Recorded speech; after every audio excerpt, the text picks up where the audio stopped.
ఓ అవ్వ తాత, మీ పింఛను కోసం ఈ నెల మీరు ఎండలో నడుచుకుంటూ వెళ్లి తెప్పుల పడ్డానికి కారణం ఎవరో తెలుసా?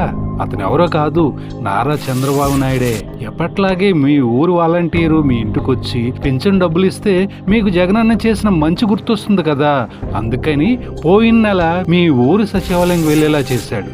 అయితే మీరు సచివాలయంకి వెళ్ళి చుట్టూ చూస్తే జగనన్న చేసిన అభివృద్ధి మొత్తం కనిపిస్తుంది కదా. అది చూసి మళ్ళీ మీరు జగనన్నకే ఓటు వేస్తారని భయపడి ఈ నెల మీరు బ్యాంకుకు వెళ్ళేలా చేశాడు బాబు. అంటే కేవలం తన రాజకీయ లాభం కోసం మీరందరూ ఇలా ఎండలో వెళ్ళి బ్యాంకుల చుట్టూ తిరిగేలా చేశాడు బాబు. చాలా అన్యాయం కదా.